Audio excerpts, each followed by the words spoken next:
Estudiantes, tengan ustedes un muy buen día. Vamos a retomar de nuevo las clases que habíamos dejado desde la semana pasada. El día de ayer creo que teníamos nosotros trabajo asincrónico. Buen día. Lastimosamente, pues, tuvimos una reunión el día de ayer con el distrital de eh, salud, con el distrital de salud de aquí de Daule, donde se estaba buscando la manera de firmar un convenio con el Ministerio de Salud, en especial lo que tiene que ver aquí con Daule, Novol y Santa Lucía, porque ese distrito, el 09 de aquí de Daule, el Ministerio de Salud, tiene a cargo eso, ¿no? Y eso, por iniciativa de los estudiantes Vallas y Pérez, creo que son, que están trabajando en el hospital de Daule, ¿no? Como para un poquito informarles, pues, se dio lo que yo pensaba, ¿no? El distrital indicó de que ellos están sí interesados, pero lastimosamente ellos no toman, como que se llama eh, no toman la última decisión. Esa decisión la toma en coordinación zonal del Ministerio de Salud, al cual ellos se deben, y eso está en Milagro. Ya la ingeniera Rosa Plúas, creo que ya va a comenzar a gestionar ya con la coordinación zonal de Milagros para lograr conseguir la firma de convenio de prácticas duales para que podamos nosotros enviar estudiantes de seguridad y monitoreo a estos hospitales, tanto de Daule como de Santa Lucía, ¿no? Creo que aquí en Daule hay el hospital clase, parece que es clase B, el de nosotros aquí en Daule, el de Santa Lucía creo que es clase C, me parece que es, y en Novol, no sé también qué tipo de, de hospitales tengan allá, ¿no? Bueno, eso es un poco lo que se hizo el día de ayer, por eso no hubo algún tipo de material que envíe al grupo asincrónico. Estamos todavía un poquito con eso, estamos atrasaditos, ¿no? Me esperan un momentito que ya voy a comenzar a compartir la pantalla y ver el tema que nos toca el día de hoy.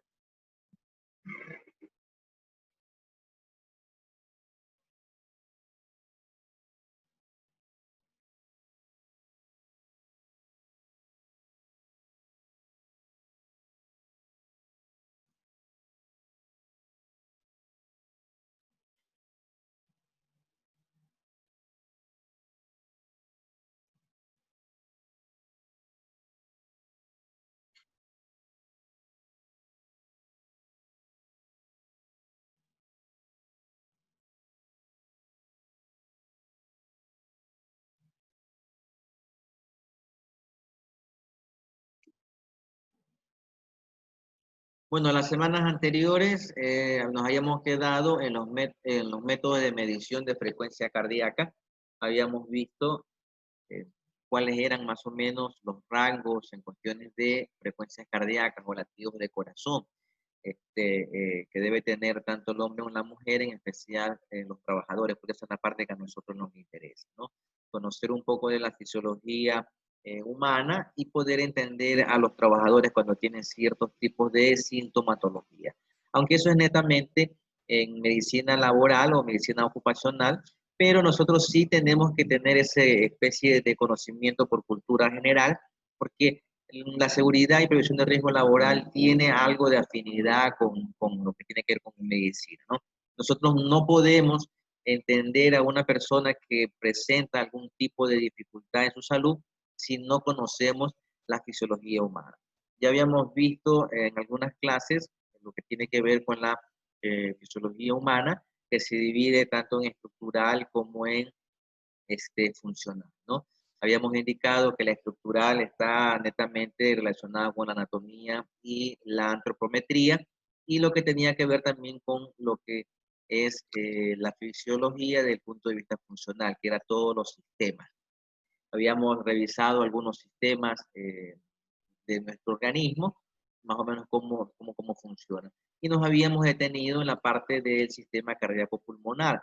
Entonces habíamos visto que en el sistema cardíaco pulmonar es una especie de unidad o una unión bien estrechamente ligada entre los pulmones y el corazón, ¿no?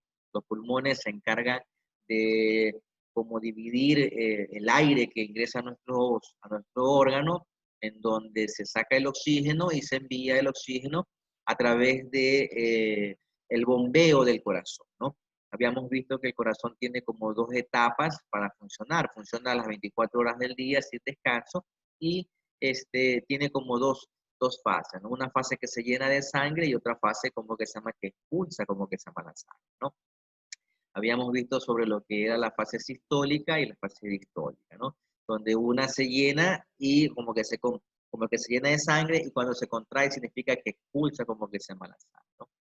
Habíamos visto unos cuadros donde nos indicaban más o menos la cantidad de palpitaciones normales por minuto, tanto en hombres como mujeres, y también en personas ya de edad y niños, ¿no?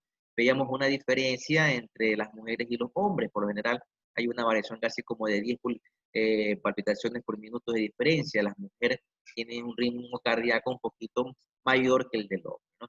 Y el hombre, entre hombre y mujer, cuando ya se van acercando a una edad un poquito ya más avanzada, comienzan a disminuir las palpitaciones cardíacas. Los niños tienen también una palpitación cardíaca mucho más acelerada que un joven o ya una persona de edad, podemos decir, eh, adulta, ¿no? Eh, Eso teníamos que nosotros un poquito como que se me conocer. En el material que creo que está subido, ahí están los diferentes información de datos para que ustedes puedan como que se me revisar. Habíamos visto que cuando uno ingresa a una empresa, por lo general el médico ocupacional, pero también el técnico, el tecnólogo en seguridad y prevención de riesgo laboral, tiene que también estar un poco al tanto de eso, ¿no? Hay un material que se llama fisiograma, que es una especie de ficha informativa, donde hay gran parte de eso está en información del médico ocupacional, porque cuando uno ingresa a una empresa, el, se debe conocer la realidad de ese trabajador que ingresa a la empresa.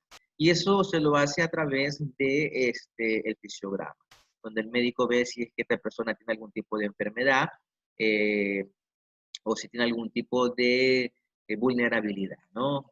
Hay personas que a veces, se me ocurre, puede que tengan tal vez algún tipo de problemas, no sé, cardíaco, asmático, problemas con la columna, y eso debe constar para que el tecnólogo en seguridad y prevención de riesgo laboral con esos datos se puedan designar los trabajos y no, tal vez no caer en el error de designar trabajos que la persona a lo mejor por su condición de salud no lo pueda realizar, ¿no? Entonces, eso sí debe estar dentro del fisiograma.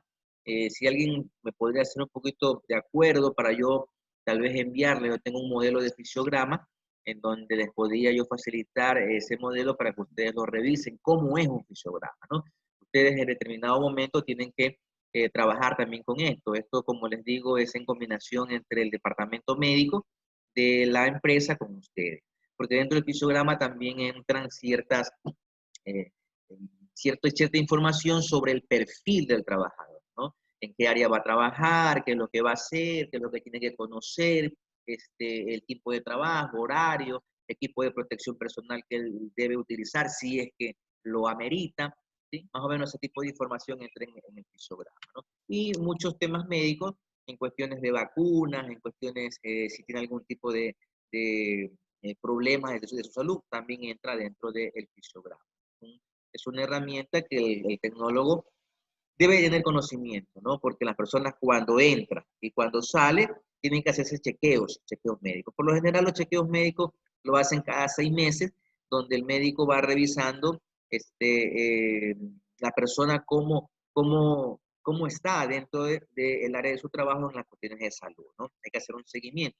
Por eso es que el tecnólogo, las áreas que están bien remarcadas, donde él netamente es responsabilidad de él, es la higiene industrial, la seguridad laboral, la ergonomía y la psicosociología.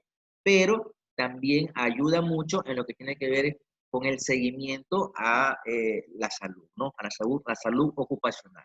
Él ayuda al médico ocupacional, da un seguimiento, un monitoreo, ¿no? Es una parte de apoyo del médico ocupacional.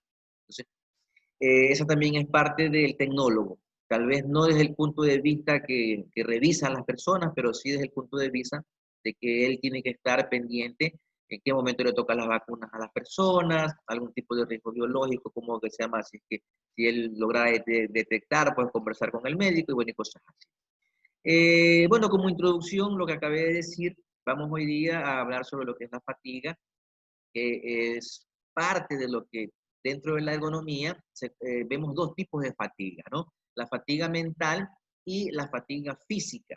Por eso es necesario nosotros conocer el concepto de fatiga. A qué se llama como que se llama fatiga, ¿no? Entonces dice que la fatiga es una queja subjetiva de cansancio o falta de energía. O sea, ¿por qué dice subjetiva? Porque uno puede apreciar a una persona cuando se siente cansada o fatigada, ¿no? Es muy fácil detectar una persona, por ejemplo, que la vemos que su ritmo de trabajo a lo mejor no es el mismo, baja su ritmo de trabajo, lo vemos que se sienta, que no tiene tal vez una motricidad adecuada. Entonces ustedes pueden detectar que en esa persona algo pasa, ¿no? Está cansada, está fatigada, o puede que a lo mejor tenga algún tipo de problema funcional. Entonces ahí es donde uno tiene que como tecnólogo acceder a este trabajador y comenzar a investigar, bueno, cuál es el problema. Una persona fatigada, tanto mentalmente como físicamente, uno tiene que estar muy atento porque es un factor de riesgo. Una persona fatigada es un factor de riesgo muy alto que puede ocasionar algún tipo de accidente, tanto para él como para las personas que están alrededor de él, ¿no? Acuérdense que cuando nosotros hacemos una identificación y evaluación de peligros y de riesgos, también detectamos factores de riesgo, nosotros tenemos que dirigirnos a todas las personas que trabajan en esa área de trabajo, ¿sí? Por ejemplo, si una persona se me ocurre, es un soldador, ¿sí? Cuando nosotros hacemos la identificación del riesgo, no solamente tenemos que hacérsela al soldador, sino que tenemos que hacérsela a todas las personas que están circulando dentro de esa área de trabajo, ¿no? Porque el soldador, tal vez él realiza una actividad específica, pero él tiene, se me ocurre, tiene un asistente, ahí también ingresan, por ejemplo, las personas de limpieza, si es que se realizan algún tipo de limpieza, entran clientes, si es que estamos hablando de algún tipo de taller privado, o entra el supervisor, o entran otras personas a esa área, ¿no? No es que esa área donde está trabajando el soldador es que está totalmente, hay un claustro, está encerrado, sino que también por ahí circulan otros tipos de personas, ¿no? Entonces, en la identificación y en la evaluación del riesgo, uno tiene que hacer es, tanto el que realiza la actividad específica, como todas las otras personas que están a su alrededor. Entonces, por eso es que es necesario uno conocer, la persona que realiza la actividad específica, conocer en qué condiciones está él cuando está realizando el trabajo, ¿no? Por eso es necesario identificar este tipo de situaciones con tiempo para tomar las medidas preventivas necesarias. Bueno, como dije, es una queja subjetiva, se refiere a que uno lo puede apreciar fácilmente por observación o tal vez escucha o percibe, ¿no? Eh, Dice que son síntomas más comunes, como por ejemplo, dice que, bueno, aquí hay un dato estadístico, ¿no? Que más de 10 millones de consultas al año son atendidos por cuestiones de que se sienten las personas cansadas, ¿no? Se sienten agotadas. Dice que hay una prevalencia primaria entre el 10 y 20%, bueno, estos son datos estadísticos, y que la fatiga puede ser por el resultado de una causa física o psicológica, ¿no? Tenemos otros conceptos acá, donde dice que se traduce en una disminución de la capacidad de respuesta o de acción de la persona. Se trata de un fenómeno multicausal. ¿A qué se refiere con multicausal? Porque pueden ser diferentes cosas, diferentes causas que ocasiona la fatiga, ¿no? Se me ocurre, pueden ser horarios tal vez muy extensos, pueden ser trabajos que él tal vez no los domina y eso como que se hace que él se canse mentalmente, puede ser tal vez trabajo en donde se requiera la participación de varias personas y solamente le dan a una sola persona, puede también influir tal vez, se me ocurre, factores como la edad, tal vez conocimientos, ¿sí? Entonces eso puede ocasionar que las personas se cansen, ¿no? Por eso es que hablan de un fenómeno multicausal. Aunque se puede encontrar en su origen, hay una contribución de gran peso en un factor concreto. Y se afecta al organismo como un todo, ¿no? Desde lo que tiene que ver desde el punto físico como psíquico. Físico se refiere desde el punto de vista funcional del organismo, todo lo que son los sistemas funcionales, pero también desde el punto de la forma de pensar, ¿no? Y ahora creo que habíamos visto la vez anterior que dentro de lo que es la fatiga mental, una persona con fatiga mental, una persona está como, eh, ¿cómo les diría? Una persona que está como ida, está en otro lado, no tiene sus cinco sentidos puestos, una persona como tiene una fatiga mental, ¿no? Tiene movimientos torpes, no piensa adecuadamente, no percibe adecuadamente ciertas situaciones que están a su alrededor. Por eso es muy peligroso una persona con fatiga mental o fatiga física, ¿no? Dice que también la fatiga es una especie de mecanismo regulador del organismo, ¿no? Por eso es que nosotros necesitamos, como seres humanos, tener un periodo de descanso. Ese periodo de descanso, por lo general, se lo realiza en las noches, ¿no? El ser humano debe, según los médicos, los que he escuchado, 8 horas es lo reglamentario que uno debe, como que se llama, descansar, ¿no? El día tiene 24 horas, entonces si uno está tal vez trabajando 8 horas, en las otras horas hace otros tipos de actividades, tiene que dedicar 8 horas a descansar. Lastimosamente, como habíamos hablado de causal, a veces el ser humano no aplica eso, ¿no? A veces el ser humano, a ver, por hacer sobretiempos, por hacer otros tipos de trabajo, otros tipos de actividades, ¿no? No descansa las 8 horas, sino que descansa 4, 5, 3 horas. Y eso después, con el tiempo, pasa factura, ¿no? Pasa factura porque uno comienza a agotarse físicamente. El cuerpo necesita recuperar sus energías, ¿no? Y eso solamente lo puede hacer en cuestiones de descanso, ¿no?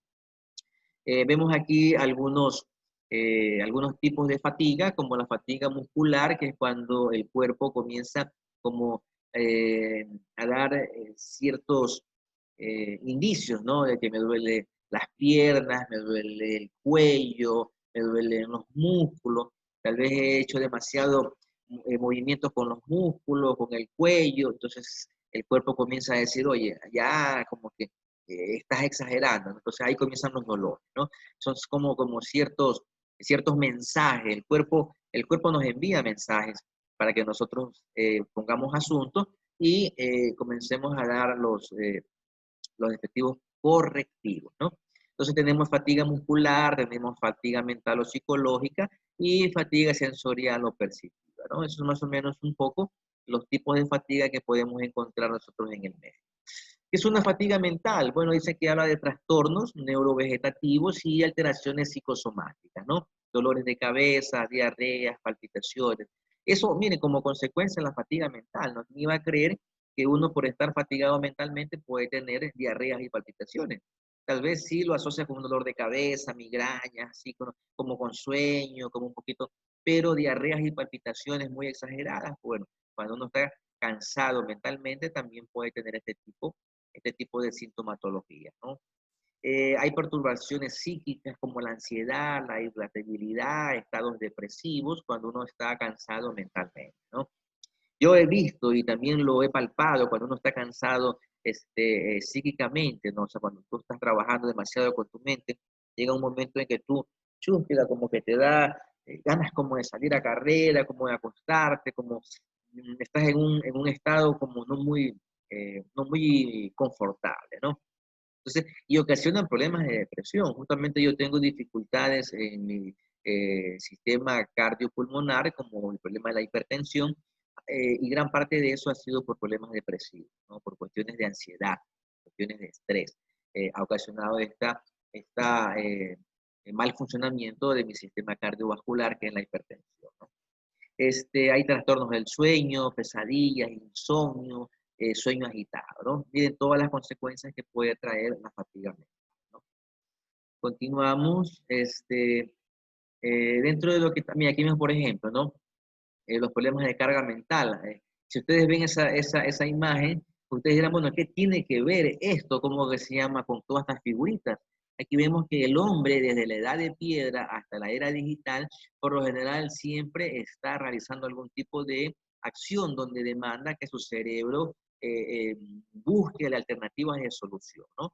Desde la época de la Edad de Piedra, pues el hombre cuando comenzó a utilizar las piedras para producir fuego, pero eso lo hizo tal vez a través de, de la observación, de la investigación, de prueba-error. Entonces, pero desde la Edad de Piedra, después vino la Edad de Hierro, cada una de estas edades el hombre ha tenido que utilizar su cerebro para dar soluciones a diferentes problemáticas que se le han aparecido en el transcurso del día, ¿no? Entonces, eso demanda que usted tenga un esfuerzo mental, ¿no? Entonces, dice que la carga mental, una definición, es el conjunto de requerimientos psicofísicos a los que se somete el trabajador a lo largo de su jornada laboral, ¿no? Es decir, nivel de actividad mental o de esfuerzo intelectual necesario para desarrollar el trabajo.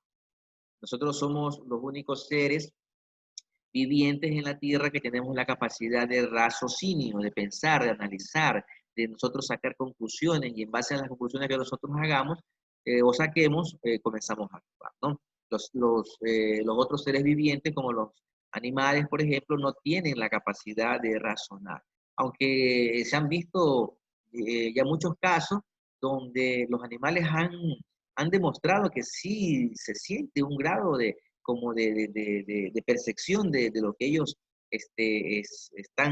están sintiendo, están viendo, ¿no? No, algunos documentales he visto, por ejemplo, casos, por ejemplo, de los gorilas, los chimpancés, los perros, los delfines, que hacen ciertas actividades que parece que ellos la pensaran, lo sintieran y después ellos como que se actúan.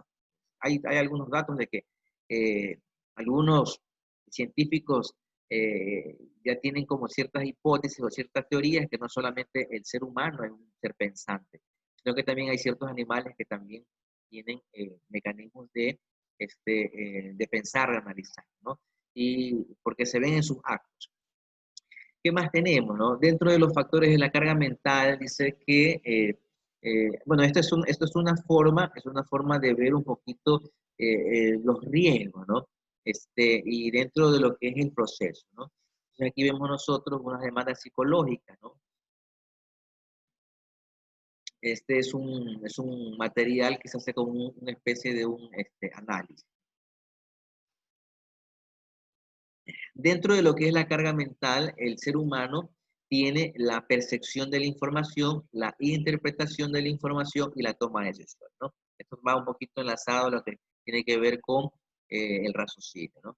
Nosotros percibimos, nosotros tenemos la capacidad de digerir en nuestro cerebro la información que ingresa, lo que vemos, lo que escuchamos, lo que oímos, lo que olemos, ¿sí? Nosotros tenemos la capacidad de interpretar, ¿no? ¿Por qué digo que intervienen los sentidos? Porque si nosotros vemos algo, se me ocurre, si vemos nosotros que el cielo se está poniendo nublado, nosotros automáticamente digerimos toda esa información y sacamos conclusión de que tal vez va a llover, ¿no? Se me ocurre, tal vez no veo, pero ¿cómo que se llama? Escucho, tal vez se me ocurre algún sonido que, no sé, se aproxima hacia mí fuertemente. Yo no estoy viendo, pero al estar escuchando que viene un sonido, como el sonido de un carro, significa automáticamente mi cerebro comienza a trabajar y dice, bueno, estoy en la carretera o algún vehículo se me viene encima. Escucho, huelo, se me ocurre, hay un escape de gas licuado de petróleo, entonces lo utilizamos para cocinar. Yo huelo y ¿qué es lo que se me viene a la mente, no? Este gas está en el ambiente y con una chispa puede explotar, ¿no? Eh, no se me ocurre, ¿cómo que se llama? No veo, tal vez soy sordo y no veo, pero con mis manos yo puedo, como que se llama, eh, palpar, ¿no? Y puedo palpar, puedo, como que se llama, hacer en mi mente, de qué forma está algo a mi alrededor. Por eso es que digo que los sentidos intervienen dentro de la percepción. La persona percibe la información, o sea que ingresa, la interpreta y toma las decisiones, ¿no? Eso es como el proceso de lo que tiene que ver con las cuestiones de la carga mental, ¿no? Dentro de los aspectos que intervienen en la carga mental, tenemos nosotros, por ejemplo, como la atención, ¿no? La atención de nosotros estar realizando algún tipo de trabajo, porque cuando uno realiza algún tipo de trabajo, tiene que poner sus 5 sentidos en lo que está haciendo, ¿no? Tiene que ver, tiene que oler, tiene que escuchar, tiene que, como que se llama, tal vez, utilizar la motricidad y estar también, como se llama, alerta, como individuo. ¿no? Y siempre en estado de alerta porque, por ejemplo, en especial en el trabajo, ¿no? Cuando te llaman o te dicen que tienes que hacer algo, tienes que estar tú pendiente. O estás realizando un trabajo y alguien te dice, mira, necesito que ese trabajo lo hagas en determinado tiempo y tú estás pendiente de la hora para que el trabajo lo hagas en el tiempo que se te ha pedido, ¿no? Por eso es que estamos hablando en cuestiones de que el ser humano siempre está en ese estado de atención, ¿no? Está totalmente siempre atento a lo que tiene que realizar. Y eso demanda una carga mental, ¿no? La concentración también, eso dentro de los aspectos de la carga mental también interviene mucho esta variable, porque cuando uno realiza un trabajo tiene que hacerlo de tal manera que tú estés más que atento, estar analizando, ¿no? Analizando, evaluando lo que tú estás realizando para que salga como te lo han pedido, ¿no? Pero eso es que tiene que haber la concentración. Dice que la concentración es mantener la atención en la tarea, ¿no? Eh, Dentro también de la carga mental, otro aspecto, otra variable que también interviene para que haya carga mental es lo que es la sobrecarga la sobrecarga de trabajo. La sobrecarga de trabajo, bueno, aquí la han puesto como eh, burnout, ¿no? El síndrome de burnout es lo que se le llama como el trabajador quemado, el síndrome del trabajador quemado, ¿no? Entonces, el síndrome del trabajador quemado es la persona que realiza algún tipo de trabajo, pero en exceso. Y a veces porque uno mismo, como que se llama, es muy obsesivo. Uno no se va del trabajo hasta cuando lo termine, ¿no? Mis horas de trabajo son 8, pero como no terminé, me quedo 9, 10, 11, 12 horas. Hay personas que a veces se quedan hasta 14, 15 horas con tal de terminar ese trabajo. Pero si uno hace ese tipo de situación y no descansa, pues después viene la factura, ¿no? Tu cuerpo reacciona, te reclama y vas a tener dificultades de salud, ¿no? Entonces, o también se pueden dar que en las mismas empresas te explotan, ¿no? Te queman, como que se llama, te ponen a realizar trabajos que tú realmente no lo quieres, ¿no? Por ejemplo, lo vimos nosotros hace varios meses atrás con los trabajadores médicos, en donde estas personas tenían que trabajar 12, 14 horas, personas que no descansaban y tanto era el cansancio que algunos se quedaban dormidos en el piso, en el suelo, en las paredes, donde encontraban un sitio, ahí se dedicaban a descansar 2, 3 horas y de nuevo se paraban y seguían trabajando, ¿no?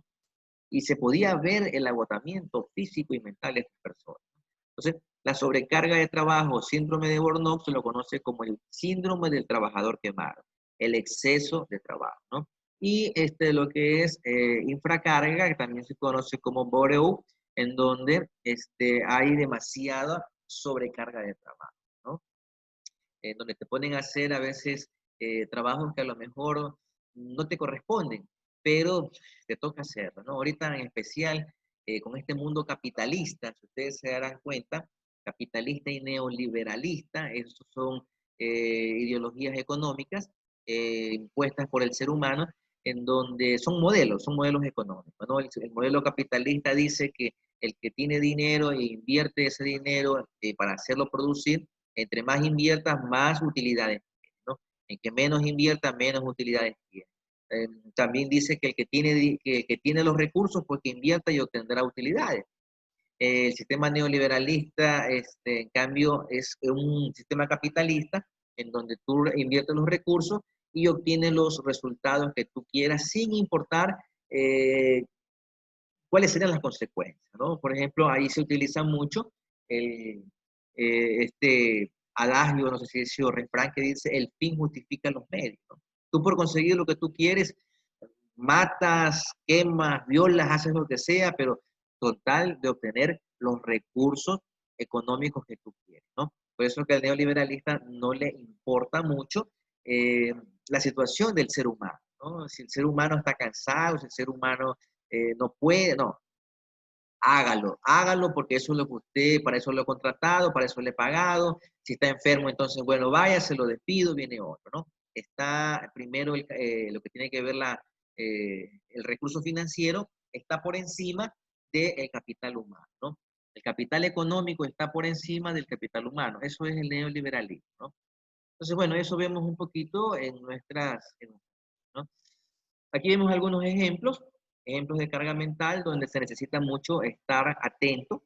Por ejemplo, vemos aquí este trabajador en las vías, en donde tiene que estar controlando el tráfico. Se está realizando me ocurre tal vez un trabajo de parcheo, bacheo sería un trabajo de bacheo, y la persona que está ahí viendo el tráfico tiene que estar muy atento a los carros que vienen, ¿no?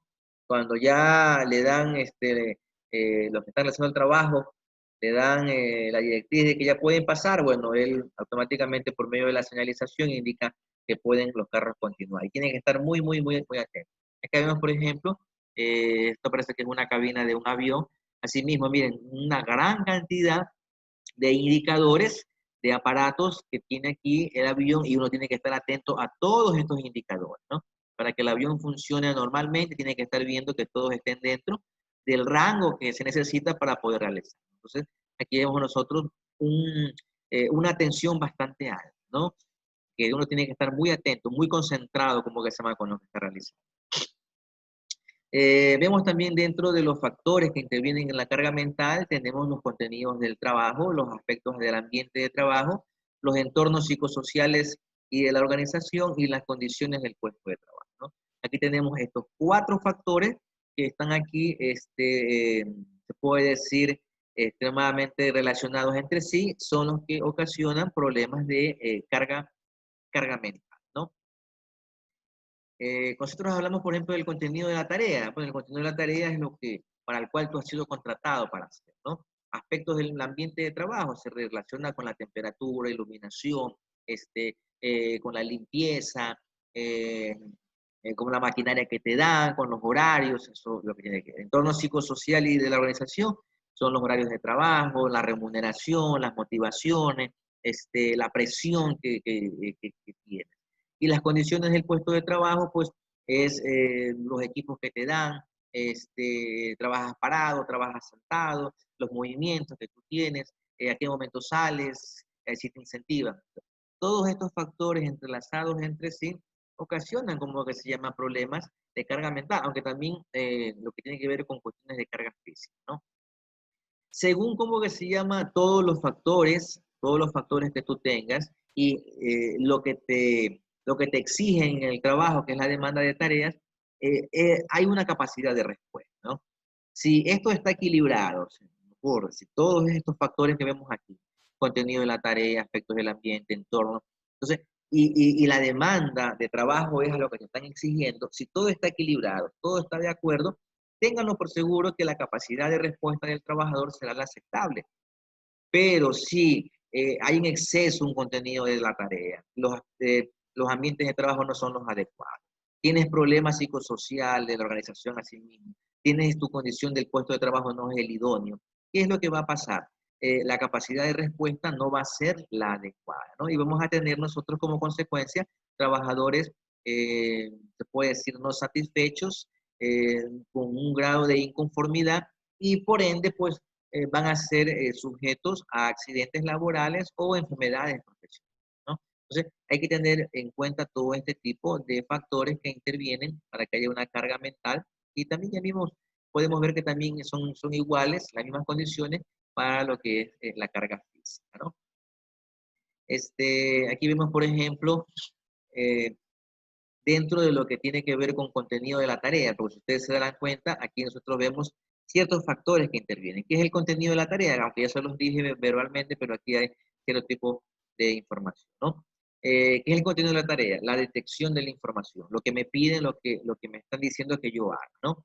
Identificación e interpretación, que yo sepa qué es lo que me están diciendo y entiendo, ¿no? Es como un poco la percepción, ¿no?